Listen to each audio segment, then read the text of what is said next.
Pirated SPG. Striktong patnubay at gabay ng magulang ang kailangan. Maaaring may masiselang tema, lengguwahe, karahasan, sexual, horror o droga na hindi angkop sa mga bata.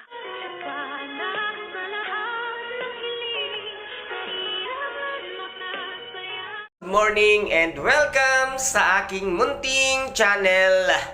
Nako, nagalit na nga ng tuluyan itong ang si Nushi dito nga kay Peking Morganago dahil nga sa kanyang ginawang kalokohan at pagpapahanting nga sa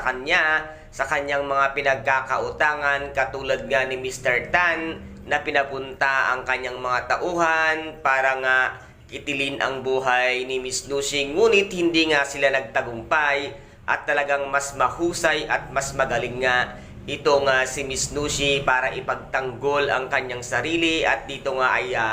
pinuntahan niya ang kanyang mama at nagkataon ngang dumating din ang demonyitang si Moira kung kaya't tinutukan niya ito ng kutsilyo at pinaamin niya, ngunit sadyang sinungaling talaga itong ang demonyitang si Moira at hindi umamin sa harapan nga ni Miss Nushi. Ngunit dito naman ay nagalit si Madam Chantal at napaamin nga niya itong ang demonyitang si Moira na ang nais lamang daw niya ay umalis na dito nga sa Apex Medical Hospital or bumalik na ng Davao itong ang si Miss Nushi dahil nga nakikipagkaibigan sa kanyang mga kaaway na maaari siyang maibuking on the spot once na meron siyang magawang isa pang pagkakamali dahil hindi magdadalawang isip si Miss Nushi na ipahamak siya at ipagkanulo din siya at sabihin ang katotohanan kung sino nga ba ang tunay na Morganago at buhay pa ang demonyitang ang si Moira kung kaya't dito nga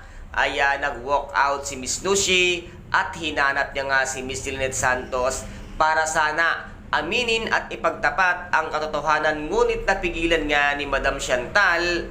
ang pagtatapat dapat ni Miss Nushi kay Miss Lynette Santos at dito nga inopera niya ito ng malaking halaga ng 45% ng kikitain niya nga dito sa Apex Medical Hospital ay mapupunta dito nga kaya Miss Nushi para lamang manahimik nga ito at bumalik na nga ng Davao, ngunit wala silang kaalam-alam na meron palang isang sikretong ginawa ito ngang si Miss Nushi. Kaya guys, ito po ang ating pakaabangan dito nga sa abot kamay na pangarap na kung saan ay napaka-intense at kapanapanabik ang bawat eksena. At kung nagustuhan po ninyo ang aking videos for today, paki-subscribe na lamang po ng aking channel, paki-like and share para maging update kayo sa lahat ng gagawin kong videos. Maraming salamat po. Ingat, God bless, and bye-bye!